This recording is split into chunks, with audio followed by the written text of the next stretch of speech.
7. Severe weather first.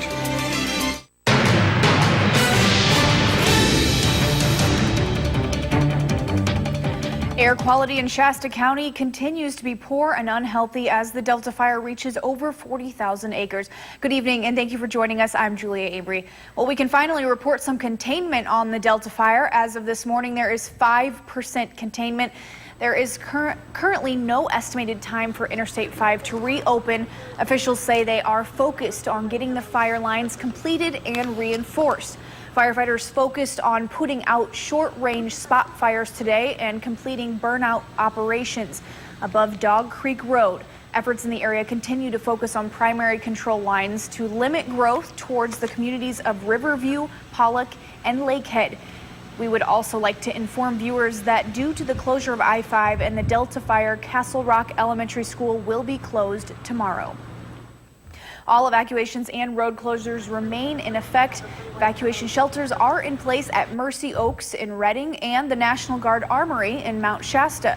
The Siskiyou Humane Society is accepting dogs and cats for evacuees using the evacuation shelters. All traffic is stopped at Lakehead. Lakehead residents with ID are allowed beyond this closure. Everyone else will be detoured. For southbound traffic, I-5 is closed at Mott Road. Dunsmuir residents are allowed beyond this closure. Everyone else again will be detoured. Further south, all traffic is stopped at Flume Creek Road. The Shasta County Sheriff's Office has issued mandatory evacuations for residents along the I-5 corridor between exit 707 at Volmers North to exit 714 at Gibson. And the Curlin fire has grown to 1,645 acres and is now 13% contained. A mandatory evacuation order remains in effect for residents west of the South Fork of the Trinity River. Now, this is from Lower South Fork Road and Palintro Road intersection north to Salmon Rock. The U.S. Forest Service says tonight crews will continue to construct lines that they started during the day, and they will hold, improve, and mop up existing lines. The Hers fire has burned more than 46,000 acres and is now 95% contained. According to the U.S. Forest Service, the Hers fire continues to hold within its perimeter with no new growth. Shasta Trinity National Forest lands, roads, and trails around the fire perimeter have been closed. Now, this includes the Pacific Crest Trail between Castle Craig State Park and Ash Camp, the Cabin Creek Trailhead, and the Girard Ridge Lookout. And here's a live look over Redding from our Mercy Skycam. We are now just 2 weeks away from fall, and it seems temperatures are already starting to give us some relief from the summer. I'm hoping that it stays this way, but let's turn it over to First Alert forecaster Jeff Andrews with a look at our forecast. All right, Julia, patience, a couple days here. Here's a shot from the Lakehead cam. Yeah, it's pretty, you don't normally see it that quiet on I-5. Hazy skies there as well. Air quality around the area, the lone red spot of unhealthy is Redding.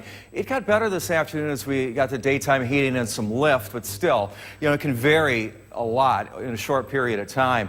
Right now, we're at 96 degrees in Redding, 96 Red Bluff. Chico's at 93, cooler from Mount Shasta, as you'd expect, 77.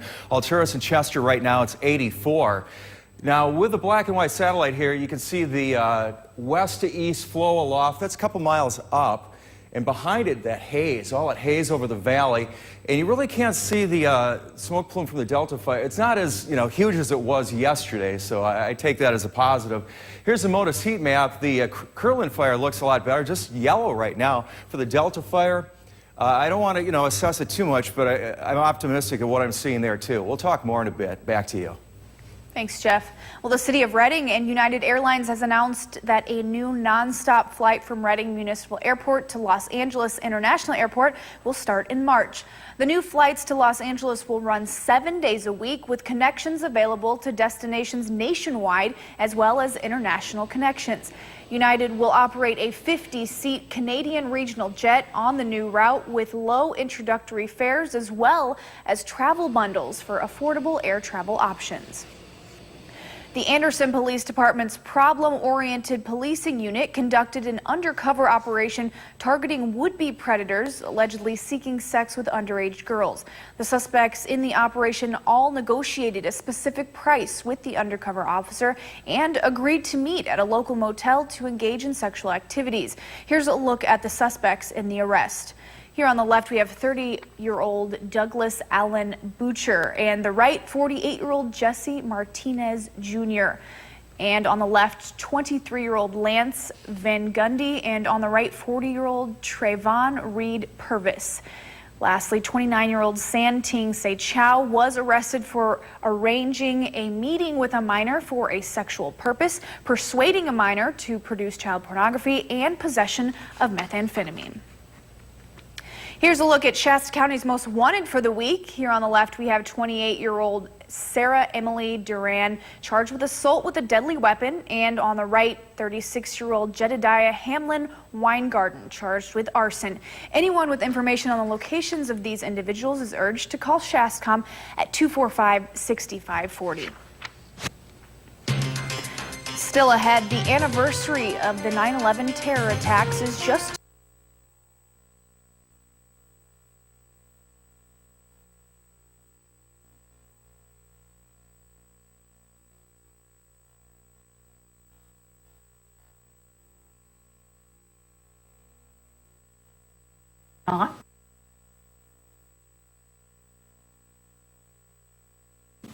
Don't.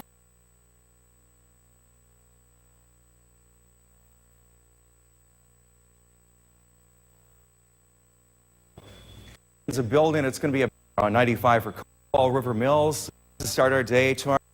Reading 59 on the mile-an-hour winds. System here. It's going to be digging deeper over the next few days, cooling us a bit. Moisture is going to stay to our north. Smoky conditions starts our day, and we clear out, as we get towards the later part of the day. Below normal high temperatures as we get into the early part of this coming week. Very dry, breezy at times. Fire risk still elevated. Our winds this evening, you can see, expecting from the northwest down the valley, about 10 miles an hour. Overnight, seeing the same thing, and also for tomorrow morning, about 10-mile-an-hour winds. And they pick up tomorrow evening. You actually see some areas to the blue south of Reading. Those are steady winds of 20 miles an hour. Really don't want to see them that strong. Winds at 10,000 feet. We're seeing a westerly flow that's tonight, on the overnight, and also tomorrow morning. Hopefully that helps as far as our smoke. Overnight lows tonight, 40 for Weaverville, a cool 38 for Hayfork, Mount Shasta 47, the valley mainly in the upper 50s, 61 for Corning, 57 Reading, 59 for Chico on the overnight. Here's how your day looks tomorrow. Smoky start, hazy skies, winds from the north 5 to 10, fairly light.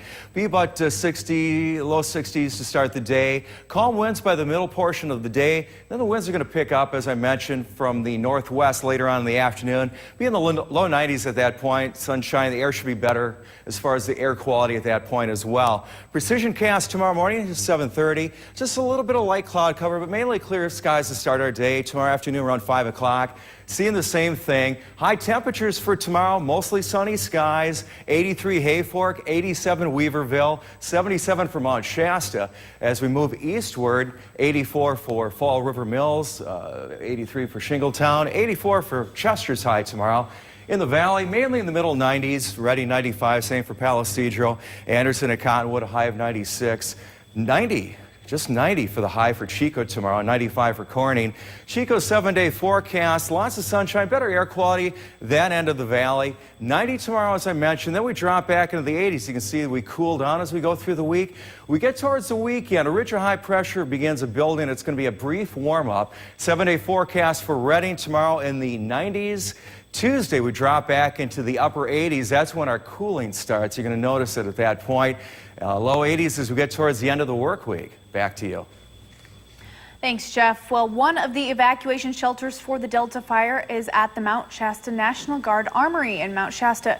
KRCR News Channel 7's Sade Brown spoke with a resident at the shelter who shared their concerns for the fire.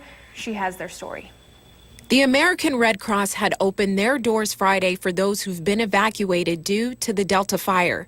According to the Red Cross, over 20 people registered in the system that evacuated.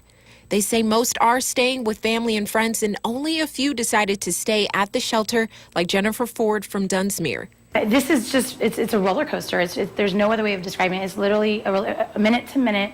I'm just trying to make the best decision for me and my family. Ford says she came to the shelter because she's worried for her kids. My children has asthma. I have breathing issues. Like, I have bronchitis.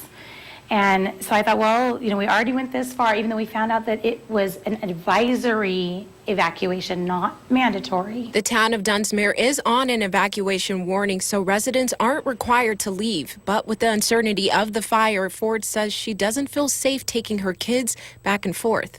With my disabled child, it would be really hard to get out in a last-minute mandatory evacuation.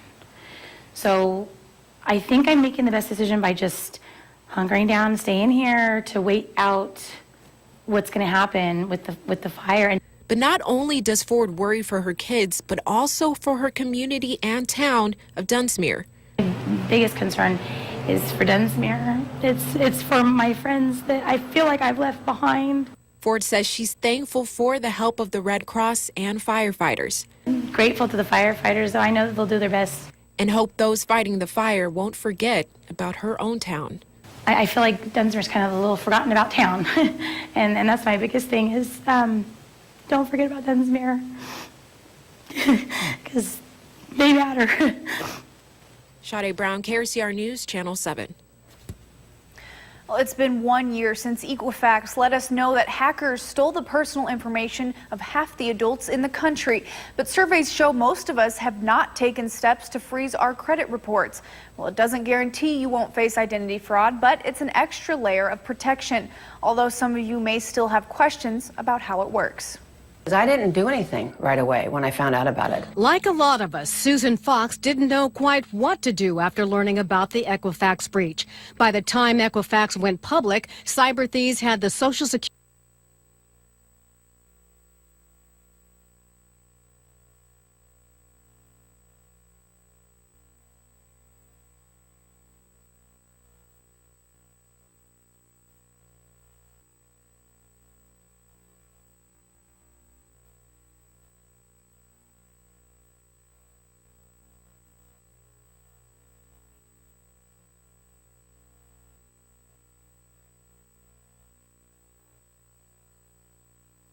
news, the major headline about one of the most islands in the so free by tomorrow. ABC senior meteorologist Rob Marciano is here live in studio. And Rob, walk us through the track. Well, we're starting to see it strengthen, the stuff we anticipated, Tom. Right now, it's a Category 1 storm. You see the reds getting deeper, the high clouds fanning out. All signs that it's strengthening. It's a Cat 1 now. We expect to be at Cat 3 by tomorrow afternoon. So rapidly intensifying, a Cat 4 by Tuesday. The wind field expanding, getting stronger on Wednesday. Thursday, likely a landfall somewhere in the Carolinas as a large destructive Category 4 storm. Only a few of our models keep it offshore, and all of them stall it when it gets to us. So not only destructive wind and waves, but significant inland flooding, too. Okay, we'll stay on top of Florence, but we're also tracking Isaac, which is right behind it. It is, just southeast of Florence, and it's expected to strengthen as well to a Category 2 storm, and then beeline for the Caribbean islands and the Puerto Rico in the cone of uncertainty there on Thursday around the same time that Florence expected to hit. But Isaac, we expect and hope for it to be a much less destructive storm. But Puerto Rico has to stay vigilant. Absolutely. All right, Rob, thanks so much. We turn now to some other breaking news. The major headline about one of the most powerful people in Hollywood. Les Moonves, the head of CBS, is reportedly about to step down. 6 more women coming forward with allegations of sex abuse or harassment.